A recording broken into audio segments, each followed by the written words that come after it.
এই মানুষটাকে তার স্ত্রী ঘর থেকে বের করে দিয়েছিল। তার কোথাও যাওয়ার জায়গা ছিল না, না টাকা, না রাত কাটানোর কোনো জায়গা। তবুও সে একটা অপ্রত্যাশিত সিদ্ধান্ত নিল। সে গভীর জঙ্গলের ভিতরে চলে গেল এবং শূন্য থেকে নিজের একটা নতুন ঘর বানানোর পরিকল্পনা করল। প্রথমে এটা পুরো পাগলামি মনে হয়েছিল। তার কাছে ছিল শুধু একটা ব্যাগ, একটা ছুরি আর কিছু পুরনো দড়ি। কিন্তু যখন সে গাছের মাঝে ছোট্ট একটা খোলা জায়গা পেল, তখন তার মনে হলো, এই জায়গাতেই আমি নতুন করে শুরু করব। দ্বিতীয় দিনে সে শুরু করল মোটা কাঠ জোগাড় করতে, ঘরের ভিত্তি গড়ার জন্য। প্রতিটা কাঠ যেন এক একটা পাহাড়ের মতো ভারী লাগছিল। তবুও সে থামল না।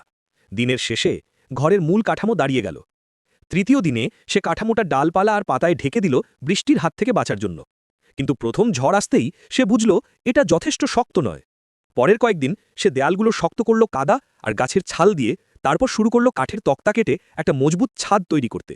প্রতিটা পেরেক পোতার সঙ্গে সঙ্গে তার আশ্রয়টা যেন সত্যিকারের একটা ঘরে পরিণত হচ্ছিল। বাইরের কাজ শেষ করে সে ভেতরের দিকটা সাজাতে শুরু করল। একটা ছোট দরজা বানালো, অবশিষ্ট কাঠের টুকরো দিয়ে একটা অস্থায়ী মেঝে পেতে দিল, এমনকি ডাল আর শুকনো পাতায় বানালো একটা সাধারণ খাট। রাতে সে একটা ছোট আগুন জ্বালালো আর অনুভব করল এই কাঁচা কাঠামোটাই যেন এক বাস্তব ঘরের মতো লাগছে। শেষ দিকে সে বাকি কাঠ দিয়ে বানালো একটা ছোট বারান্দা, একটা কাঠের টেবিল তৈরি করল আর যন্ত্রপাতি রাখার একটা কোণ সাজালো। সবকিছু শেষ হওয়ার পর সে ঘরের সামনে বসে চারপাশে তাকালো।